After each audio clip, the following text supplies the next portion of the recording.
Assalamu alaikum wa rahmatullahi wa barakatuhu. Welcome to another episode of Islam for Europeans. I'm your host, Robert. Please like and subscribe to the channel. I want to wish every Muslim across the world a blessed Ramadan. May Allah accept our fasting. May Allah accept our prayers. May Allah forgive us for our sins. May He accept the very best of our good deeds. So I wanted to make this a short video on some polling results that this organization called More in Common produced recently. Looks like they're a large organization that does a lot of polling for the UK and other European countries. So in this latest poll, they said that 1 in 5 Britons have a negative view of Muslims. So I'm going to basically, it was a poll done by all Britons. I guess they didn't say white Britons, so just anyone from the UK with UK passport. What is your personal attitude towards each of the following groups? And then for Muslims, 9% said very negative, 12% said somewhat negative, 5% said don't know or prefer not to say, 40% said neither positive nor negative, 18% said somewhat positive, and 17% said very positive. So,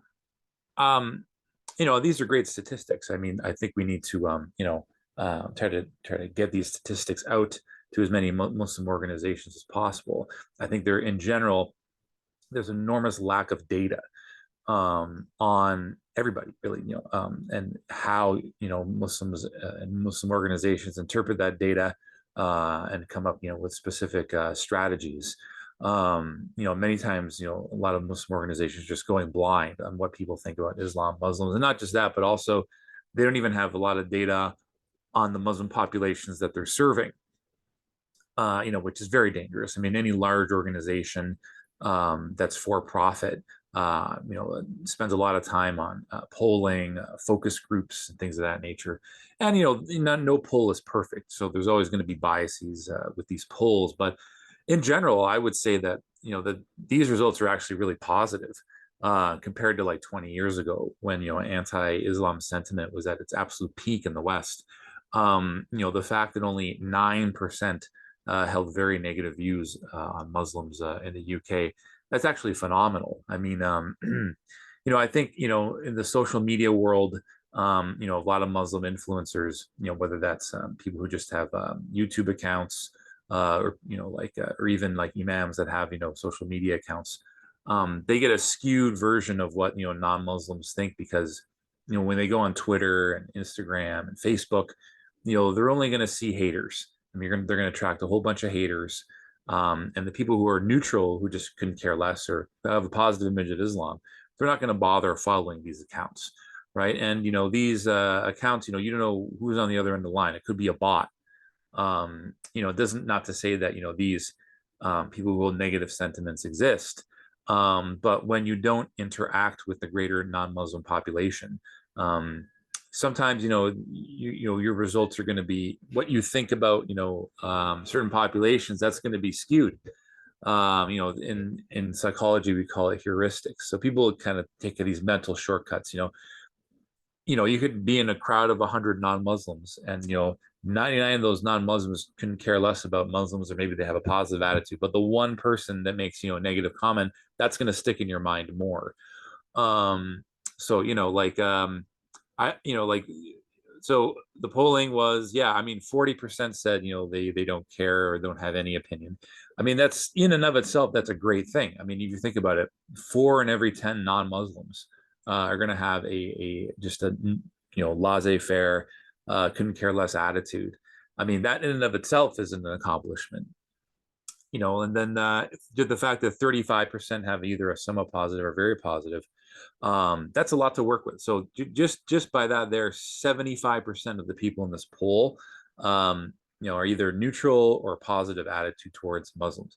And the 12% that have a somewhat negative attitude, who knows? Maybe they don't like Muslims for some. Again, this poll is a view of Muslims. It's not a view of Islam. So it could be that they don't like Muslims not because of anything having to do with Islam itself. Maybe they don't like the fact that Muslims have segregated themselves from the greater British society. So like bottom line, you're always going to have haters. There's never you're never going to have a population that has a totally positive view of Islam and Muslims, even in Muslim countries, right? But the fact of the matter is, we should be distributing this data as much as humanly possible. I mean, this probably took a lot of funding, government funding, like donations from Muslims in order to produce, such a poll. Um, and like these are just baseline results, but in and of itself, if you were to show this to, Islamic organizations, I think it would be quite an eye opener, right? Um, and moving on, like there's other things too as well. I also don't like the way they framed it. 1 in 5 Britons have a negative view of Islam. I mean, why not say 80% of Britons don't have a negative view of Islam, right? So I think there's kind of like this covert agenda to think like, like they want to stamp out, Islamophobia. Like I said, you're never going to eliminate it. And when you try to, the methods they try to reduce it, anti-Islam sentiment, usually backfire because, like when you're only trying to reduce it via political power, it's just going to add fuel to the fire. And the same goes for like, saying inflammatory or blanket statements, against the Anglosphere on social media. That's just going to push more people away and put them into the negative side. I think a lot of Muslim influencers, their main interlocutors are the extreme, like the people who have very negative view of Muslims, and it's almost impossible to change these people's minds. I mean, they get paid, to write like anti-Islam stuff to provoke, Muslims online, and like it can it can result in a very defeatist attitude. You can get a lot of Muslims thinking, what's the point of even trying to reason with the non-Muslim populace? Well, the reason why that's not working is because the people you're dealing with are just absolute haters. Um, so it just goes to show you that you can do as much polling as you want, but at the end of the day, if people aren't going to accept it, tragically, they're just going to base their opinions on social media, which has become absolutely toxic. And in terms of the polling, this particular poll itself, we should definitely they should do a study with some follow-up questions, focus groups, because they only looked at Muslims. They didn't look at Islam as a religion. They didn't look at controversial subjects like immigration. Are these factors correlated? Where's the correlation? You can do a correlational analysis, and find an effect size of what percentage of the variance is contributing to anti-Islam sentiment. Um, and like another question they asked in the poll is, would you feel they said like at least 30% of Britons have an anti-Muslim stereotype, and one of the anti-Islam stereotypes is I would feel comfortable having my son or daughter marry a Muslim. Well, I mean, like that could be for other reasons, like it couldn't have that's not specifically have to do with Islam. I mean, just because you don't want to marry into a particular group, doesn't mean that you hate them.